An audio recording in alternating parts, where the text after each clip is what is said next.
अगर गुस्ताखी की क्लिप आ जाए तो तुम्हें सुनने की भी जरूरत नहीं है, मत सुनो। जब सुनोगे ही नहीं तो दूसरों को फॉरवर्ड नहीं करोगे, दूसरों को फॉरवर्ड नहीं करोगे तो ये कमरे के नामर्द कमरे ही में दफन हो करके रह जाएंगे। का सबब तो तुम बनते हो कि जैसे ही क्लिप आई इसको भेजा, उसको भेजा, उसको भेजा। कायदे कुल्लिया के तौर पे नहीं कह रहा हूँ, गाली देने वालों को जवाब के तौर पे कह रहा हूँ। पहली बात, नबी को कोई यूं ही गाली नहीं देता, नबी को गाली सिर्फ वही देता है, नबी को गाली सिर्फ वही देता है जिसका बाप एक नहीं होता। कोई नहीं जानता। जब वो मशहूर होना चाहता है तो वो मेरे नबी पे भौंकने लगता है, मेरे नबी की तौहीन करने लगता है, मेरे नबी को गालियां देने लगता है, मेरे नबी की गुस्ताखियां करने लगता है। नतीजा क्या होता है? फिर उसके चर्चे होते हैं, फिर उसके चर्चे होते हैं, उसकी हौसला अफजाई होती है। ये किसी एक मुल्क की बात नहीं है, ये पूरी दुनिया की बात है। लेकिन एक बात मैं आपको बताऊं, अल्लाह अकबर, तवज्जो फरमाएं। आला हजरत के दौर में भी हुजूर की गुस्ताखियां हो रही थी। उस वक्त आला हजरत ने जब गुस्ताखी हो तो करना क्या चाहिए, हमें क्या पैगाम दिया? आज कोई कहता है मुसलमानों सड़कों पर आ जाओ, मुसलमान चिल्लाओ, मुसलमानों लाठियां निकालो, डंडे निकालो, इस तरह की लोग बात करते हैं। मगर याद रखना, किसी के जज्बाती बहकावे में मत आना।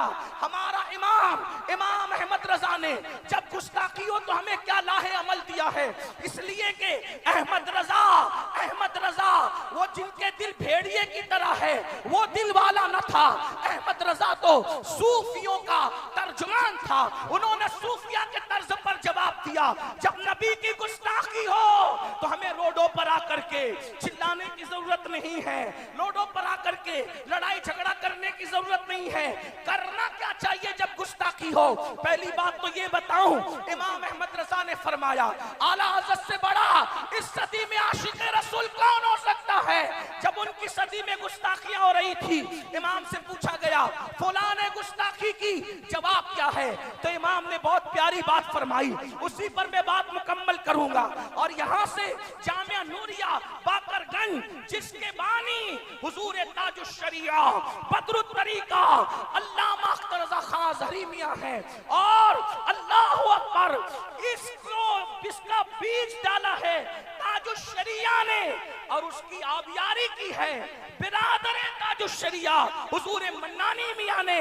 तब जाकर के ये तनावर दरख्त बना है और इसके फल और फूल आप उलमा और मुफ्तियान किराम की शक्ल में देख रहे हैं, उनकी खिदमत को, कि उनकी मेहनतों का भी इस पर असर है। तभी तो बासलाहियत उलमा और फजला जो है यहाँ पर आपके सामने नजर आ रहे हैं। अर्ज़ ये करना चाहता हूँ, ये उर्स रजा के स्टेज से पूरी दुनिया के मुसलमानों को पैगाम रजा है कि जब गुस्ताखी हो तो करना क्या चाहिए।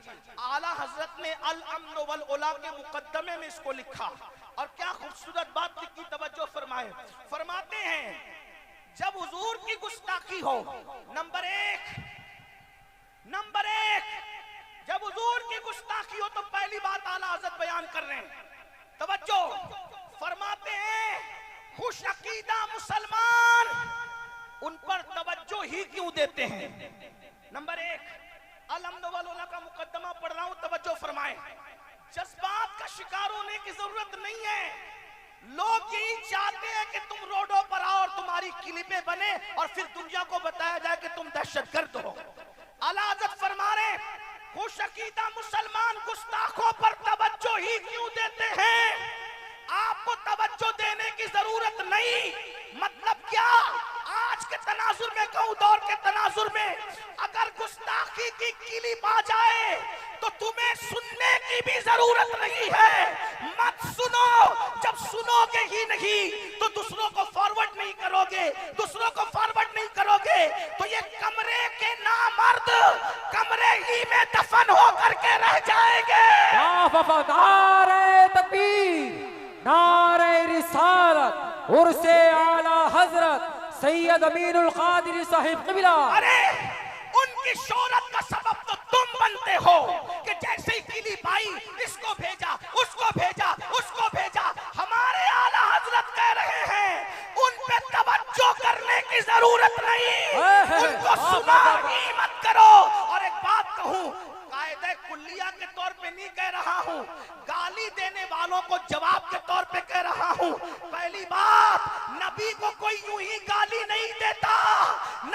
को गाली सिर्फ वही देता है, नबी को गाली सिर्फ वही देता है जिसका बाप एक नहीं होता। वाह वाह वाह वाह वाह वाह वाह, क्या बात है, वाह वाह वाह वाह वाह।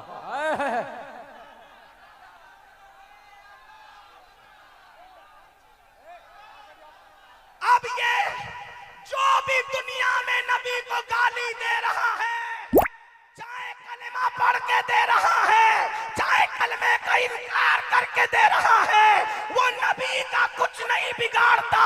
वो तो बताता है कि मैं अपने बाप का नहीं बल्कि किसी और का। हक हक हक है, क्या बात है, वाह। इसलिए गैर हलालियों की ये औकात ही नहीं है कि आशिकाने रसूल उन पे तवज्जो दे। उन पे तवज्जो मत दो, नंबर एक तवज्जो मत दो उन पर। दूसरी बात, आला हजरत फरमा रहे, जिम्मेदारी मेरी, में आला हजरत की बात आला हजरत के उर्स में कर रहा हूं। तवज्जो है आपकी, तवज्जो है आपकी। पहली बात, तवज्जो उन पे मत दो, मत सुनो, ना उनकी तहरीर पढ़ो ना उनकी तकरीर सुनो। अगर आ जाए तो डिलीट कर दो, किसी को आगे फॉरवर्ड करने की जरूरत। बोलो आज से ऐसा करोगे, उन्हें सुनोगे, नबी को जो गाली दे उसकी बात सुनोगे नहीं। नंबर दो, आला हज़रत फरमाते हैं गुस्ताख अगर सामने हो तो क्या करना।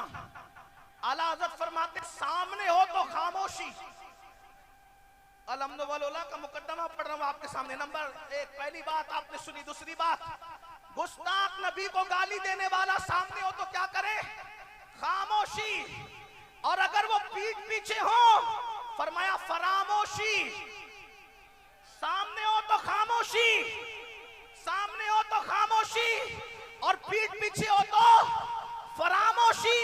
अरे गुस्ताख इस काबिल ही नहीं है कि उसके पीठ पीछे हम उसका जिक्र करें, इसलिए कि हमारी पाकीज़ा ज़बान है। नबी को गाली देने वाले नुत्फ़े ना तहकीक के लिए नहीं है। हमारी जबानों का हाल तो ये है, दहन में ज़बान तुम्हारे लिए, बदन में है जा तुम्हारे लिए, हम आए यहाँ तुम्हारे लिए, उठे भी वहाँ। नारे तकबीर। और से रसूल तवज्जो ही क्यों देते हैं।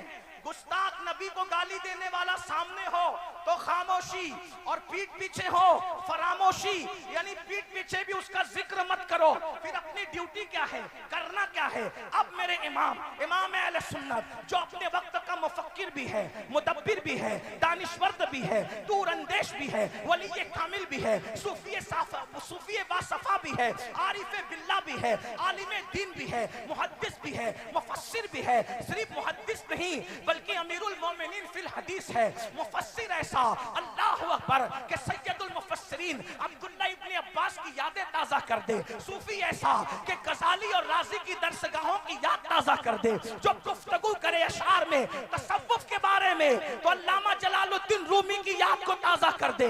वो अपने वक्त का इमाम, इश्क मोहब्बत का ताजदार कहता है गुस्ताख सामने हो तो खामोशी, पीठ पीछे हो फरामोशी। और फिर फरमाते हैं अरे आशिकाने रसूल को तो करना ये चाहिए कि हर वक्त उठते बैठते सोते जागते जिक्र मुस्तफा में गरम जोशी। वाह वाह वाह वाह वाह, क्या कहने हैं।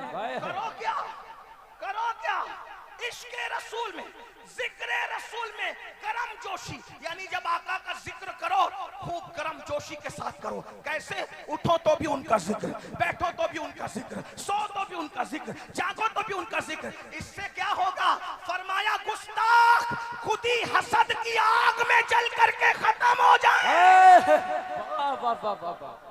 बैठते उठते मदद के वास्ते या रसूल अल्लाह की कसरत कीजिए, बैठते उठते मदद के वास्ते या रसूल अल्लाह की कसरत कीजिए। शिर्क ठहरे जिसमें ताज़ीम हबीब, उस बुरे मजहब पे लानत कीजिए चर्चा उन्हीं का सुबह शाम, जाने काफिर पर क़यामत कीजिए। करना क्या है, सिर्फ नारे नहीं लगाना, सिर्फ नारे नहीं लगाना, रोडों पे मत आना, क्या करना, जिक्र मुस्तफा में गरम जोशी। क्या मतलब, क्या मतलब, हर वक्त जिक्र रसूल, हर वक्त जिक्र रसूल, हर वक्त जिक्र रसूल। अब एक बात कहूं, हु करे हमद से, थोड़ा सा गिला भी सुन ले, उससे आला हसरत में आने वालों, अरे तुम क्या जिक्र रसूल करोगे, तुम क्या जिक्र रसूल करोगे, जिक्र रसूल आता ही कहां है। अल्लाह अकबर। बेटे की खतना हो तो नचनिया को बुलाते हो नाचने के लिए, बेटे की शादी हो तो डीजे लगाते हो गाने गाने के लिए। तुम्हारी औरतें भी रत जगहों में नाचती है, तुम्हारी बेटियां भी रत जगहों में नाचती है। अगर वाकई दिलों में इश्क होता, इश्क सिर्फ नारों का नाम नहीं है, इश्क सिर्फ रैलियों का नाम नहीं है, इश्क सिर्फ मेमोरेंडम का नाम नहीं है। आला हजरत कह रहे हैं उठो तो जिक्र रसूल, बैठो तो जिक्र रसूल। मतलब क्या, अगर बेटे की खतना है तो खतना में ढोल नहीं बजेंगे, उलमा को बुलाकर अज़मत मुस्तफा पे तकरीर कराई जाए। वाह वाह वाह वाह वाह, सुभान अल्लाह सुभान अल्लाह। जिक्र मुस्तफा की महफिल होगी। अल्लाह अल्लाह। अगर बेटे की बारात निकलेगी तो डीजे के साथ नहीं निकलेगी, बल्कि मुस्तफा जाने रहमत पर सलातो सलाम पढ़ते हुए जिक्र रसूल करते हुए निकलेगी। ये है जिक्र रसूल। गरम जोशी के साथ हुजूर का जिक्र करो। शादियों में जिक्र रसूल, मैयत में जिक्र रसूल, खतना में जिक्र रसूल, जलसों में जिक्र रसूल, हर जगह जिक्र जिक्र जिक्र। इतना आम कर दो उनका जिक्र कि दुश्मन जल जल के हसद में मर जाए। लेकिन आपको कहूं बड़ी माजरत के साथ, आज तो लोग नबी के जिक्र की महफिल जानते ही नहीं।